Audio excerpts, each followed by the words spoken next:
12,792 लोगों का किस्मत का फैसला 24 तारीख को इसी मैदान में होने जा रहा है।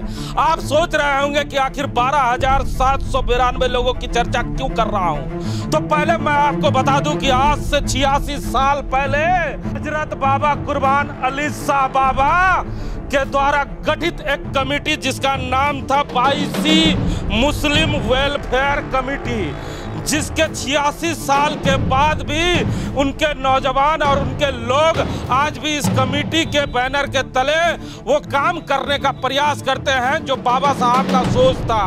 से ठीक 22 साल पहले इसी बैनर के अंदर चुनाव हुआ था और कहा जाता था कि एक डेलीगेट करीबन 24 लोग उन्हें समर्थन करते हैं तो एक डेलीगेट होते हैं। ऐसे ऐसे लोग यहाँ पे आएंगे और वो लोग चुनाव में अपना मत का प्रयोग करेंगे। लेकिन एक सवाल उठता है कि आखिर इन 75 गांव और 3 प्रखंड के लोगों को यह सफल चुनाव कौन करा के देगा। तो हम आपको बताएं कि उसके लिए इसी मैदान में अभी एक प्रेस कॉन्फ्रेंस का आयोजन किया गया था, जिसमें बाईसी के जो सदस्य हैं जिनके जिम्मा है ये वो सफल चुनाव कराएं और ये चुनाव समिति के तमाम लोग हैं। हमारे साथ बहुत ऐसे चेहरे हैं जिसे आप जानते हैं, इसलिए सबसे पहले जिस चेहरे को हम जानते हैं उसी से शुरुआत भी कर लेते हैं। हमारे साथ जमील भाई हैं। जमील भाई, कई तरह के रंग देखता हूँ। कभी जब टोपी आप पहनते हैं तो रामनवमी में पहुंच जाते हैं, कभी आप टोपी पहनते हैं तो ईद का मजा देते हैं। इस बार फिर आपने टोपी पहनकर फोटो खिंचवाया है और हमेशा कहते हैं कि हिमांशु भाई जब टोपी पहनता हूँ तो कुछ खास मकसद के लिए पहनता हूँ। इस बार जो मकसद है बड़ा ही कठिन मकसद है, क्योंकि कई साल पुरानी जो विरासत छोड़ के गए हैं पूर्वज उसे सही तरीके से निभाना है। तो जरा दर्शकों को बताएं कि कैसे आप लोग इस चुनाव को सफल कराएंगे। करीब 22 साल बाद ये चुनाव होने जा रही है। 1937 में कसमार प्रखंड के हजरत दाता कुर्बान अली शाह बाबा रहमतुल्लाह अलैह, जो सुरजुडी मजार शरीफ के नाम से लोग जानते हैं, उनके द्वारा ये तंजीम को बनाया गया था 1937 में। तब से चुनाव के माध्यम से चलते आया। इससे पहले लास्ट 2001 में चुनाव हुआ था। उसके बाद एक सहमति पे संगठन चल रहा था। इस बार लोगों का हुआ, हम भी अध्यक्ष, हम भी जनरल सेक्रेटरी। तो समाज ने एक निर्णय लिया कि इसको जो है वोटिंग के माध्यम से कराया जाएगा।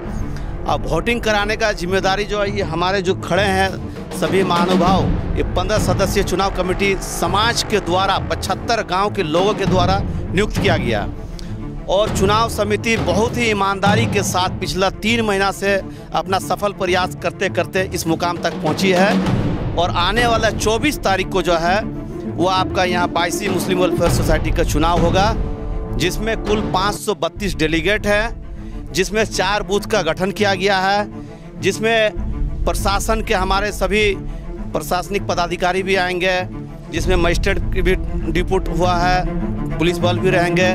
खास बात यह है कि अगर मैं जमील अख्तर हमारा भाई कोई अगर चुनाव लड़ रहा है, या अताल्ला वकील साहब है इनका कोई लड़ रहा है, या मंजूर भाई है, सरफराज साहब है, अयूब भाई, नुमान भाई, मुबारक भाई, अब्दुल रजाक साहब है, लाल मोहम्मद भाई है और सुलेमान साहब, अगर हमारा भाई भी लड़ेगा तो हम लोगों ने शपथ किया है कि सामने मस्जिद है, बगल में मेहमान रसूल मदरसा है, तो हम लोगों ने इतना ही ईमानदारी से किया कि हम उस पक्ष को नहीं देखेंगे, चूँकि 75 गांव के लाखों लोगों की उम्मीदें और आशाएं हम लोग से जुड़ी हुई है।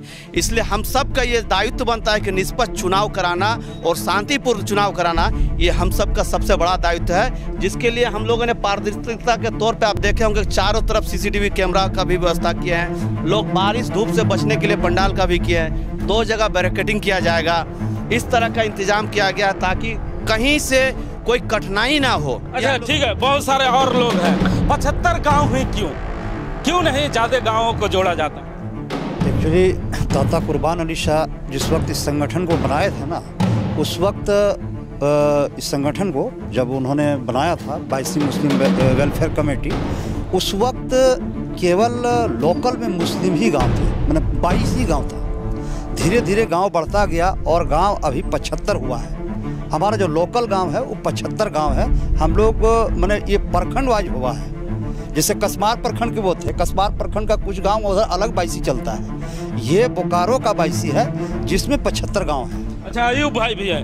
अयूब भाई बताए कि जब मतगणना समाप्त हो जाएगी तो इसकी गिनती कब होगी? उसके गिनती आधे घंटे के बाद थोड़ा सा विश्राम लेंगे सभी लोग। उसके बाद हम लोगों ने चयन किया है एक जगह, वहीं पर हम लोग फिर गिनती करेंगे। उसमें हम लोग ने सोचा है, हमारे अध्यक्ष जी की सोच है, सभी लोगों की, चुनाव समिति की, कि तमाम मेंबरों को भी जो चुनाव लड़ रहे हैं उन लोगों को भी कम से कम ये एहसास हो कि पारदर्शिता तरीके से गिनती की जा रही है। उसकी भी व्यवस्था हम लोगों ने रखी है। अच्छा, 75 गांव से जो डेलीगेट आने वाले हैं उन्हें कैसे प्रेरित करेंगे कि सही समय पर आके वोट करें? क्या कहना चाहेंगे उन्हें? सबसे पहले हम आपका धन्यवाद करते हैं कि आप हम लोग के पास आए, हम लोग की मैंने विचार जानने के लिए, और आप ही के माध्यम से उन लोगों को प्रेरित करेंगे।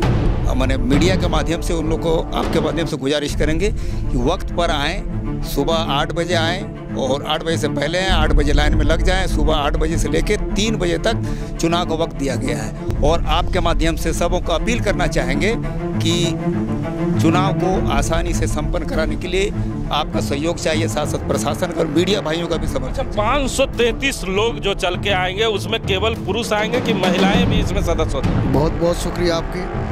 हम लोग जो है केवल पुरुष लोगों की भागीदारी इसमें हम लोग समझे हैं, क्योंकि उन लोग जो है हर जगह जाकर के आसानी से वोटिंग कर सके, और ये कोई स्वार्थी मामला नहीं है, समाज के हित के लिए हो रही है। इसलिए चाहेंगे कि हम लोग को बढ़िया तरह से हम लोगों ने चुनाव कराया जाए। अच्छा, इलेक्शन कमीशन ने बहुत सारे नियम भी रखे थे।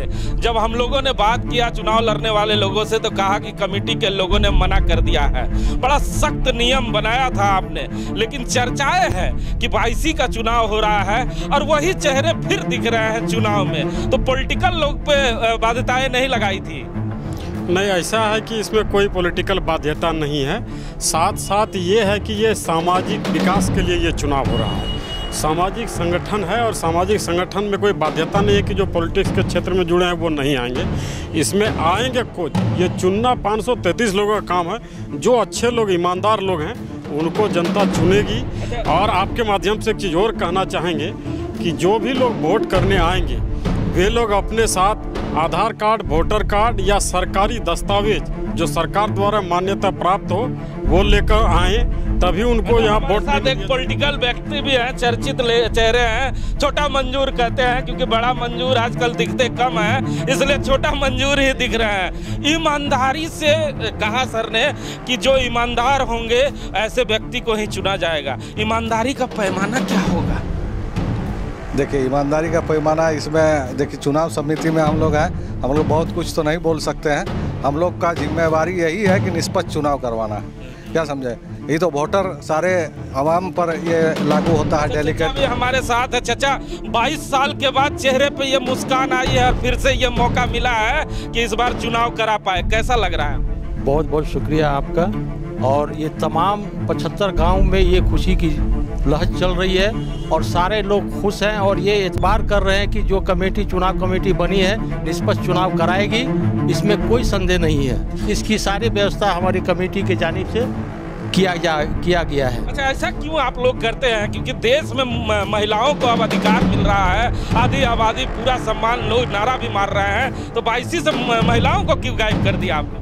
देखिए सर, सबसे पहले है कि ये कोई राजनीतिक संगठन नहीं है, हम लोग ये सामाजिक संगठन है, इसलिए सामाजिक संगठन में पुरुषों की भागीदारी हम लोग रखे हुए हैं। समाज में महिलाओं का जगह नहीं है? नहीं, महिला को जगह है, राजनीति में सरकार जगह दे रही है, इस संस्था में जगह नहीं है। इसमें समाज को आगे ले जाने की इसमें जरूरत है, इसके हिसाब से हम लोग पुरुषों की। चाचा, भैया कह रहे समाज में केवल पुरुषों की ही जरूरत है।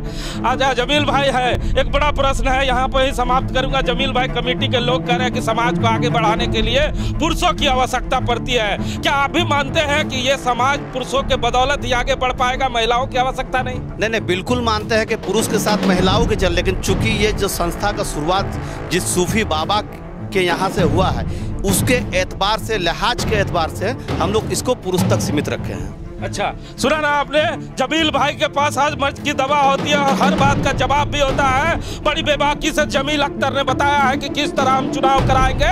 22 साल पहले जो इतिहास लिखा गया था, इस 23वें साल में वो इतिहास लिखा जाएगा और बाबा के उस सपने को साकार किया जाएगा। ये जो कमेटी होगी जिसमें 533 लोग आएंगे, उसे साफ तौर पे बताया गया है कि अपने घर से वोटर ID कार्ड और अपने जो भी चुनाव में वोट करने के प्रक्रिया है वो दस्तावेज लेके जरूर आए, नहीं तो इस जगह से उन्हें लौटा दिया जाएगा और उन्हें वोट करने से महरूम किया जाएगा।